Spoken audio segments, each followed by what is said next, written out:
Bismillah ar-Rahman ar-Rahim. In the name of God, the compassionate, the merciful. There has been a lot of discussion surrounding the novel coronavirus and its outbreak across many countries in the world. And I'm not talking about the health implications of this virus or the economic impact, both of which seem to be headed in a very dangerous and uncharted direction. Rather, I'm talking about the theological dimension of this discussion. Because on the one hand, you have people who claim that this virus and its outbreak is nothing but divine chastisement and godly punishment for the sins of mankind. On the other hand, you have people who have speculated that any theological discussion concerning the novel coronavirus is not only scientifically unfounded, but also completely misplaced. And in fact, they allege that it's an insult to the potentially countless and blameless victims of this global threat. But I'd like to go in a different direction. I don't think that this is a divine punishment, and we'll get to that later.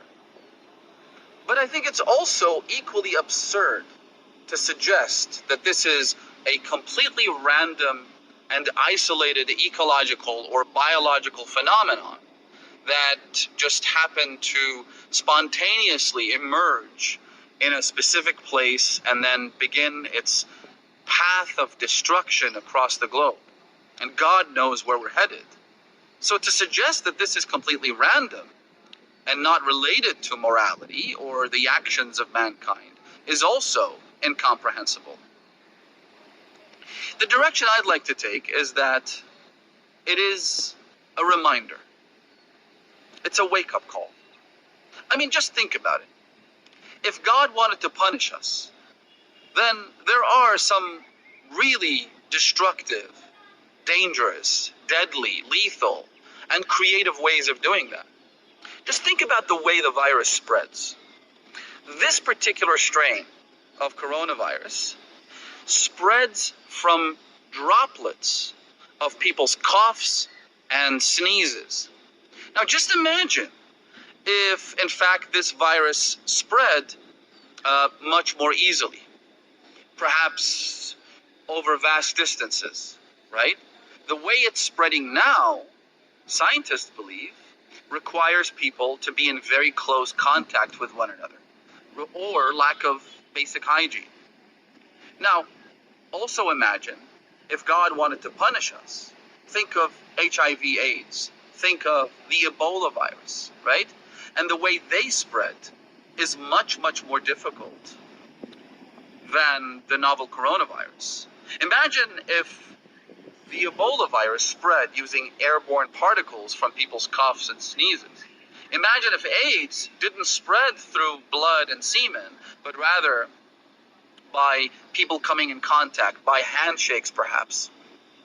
If God wanted to punish us, he could wipe us out in a fraction of a second.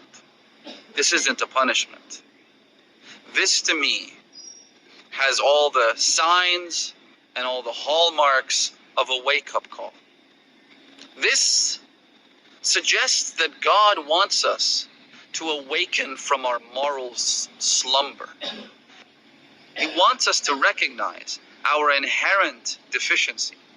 He wants us to remember how vulnerable we are, that we're nowhere near invincible, that even with all the resources and money and armies and military hardware and hackers and computers and all those things are completely and utterly useless when the danger is within, when the death is not coming from a foreign enemy, the danger is not coming from across the border or across the ocean, when the danger is right inside of us.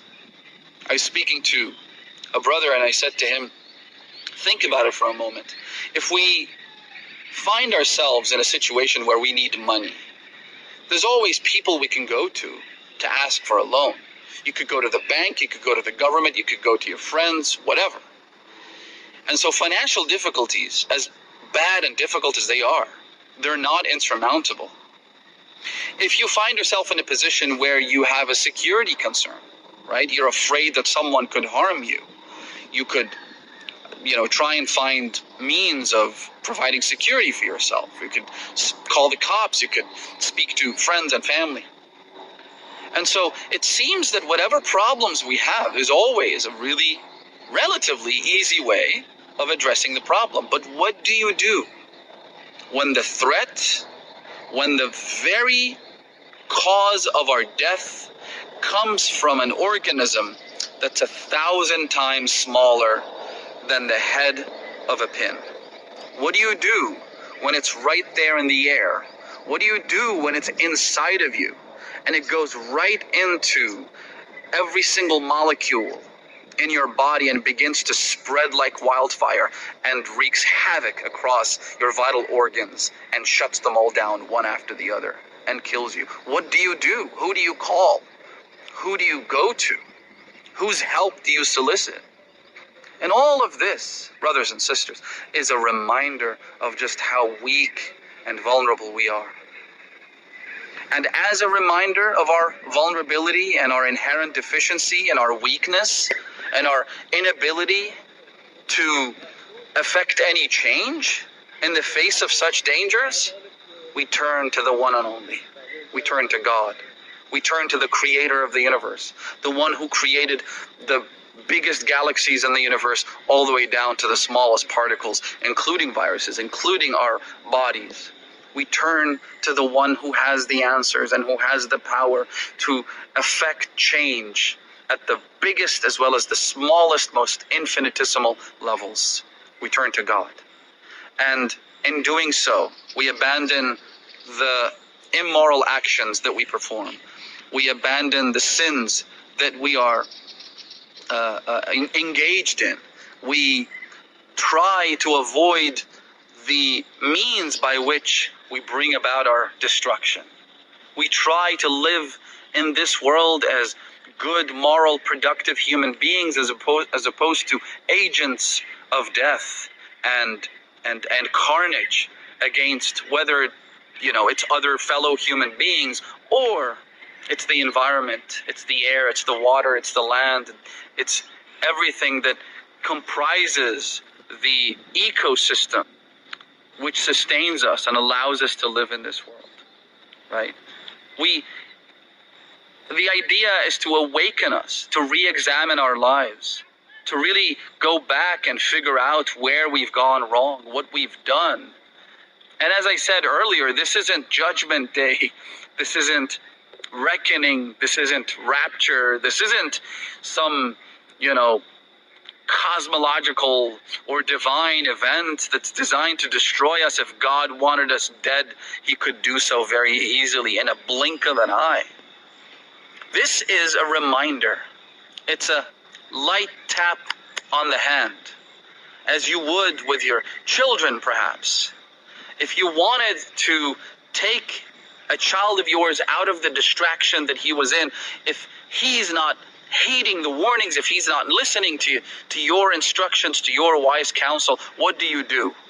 You give him just a light proverbial tap on the hand.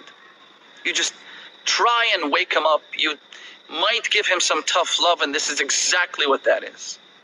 This is tough love. It's painful. It's deadly. It may seem like it's too much to bear, but it is designed to awaken us.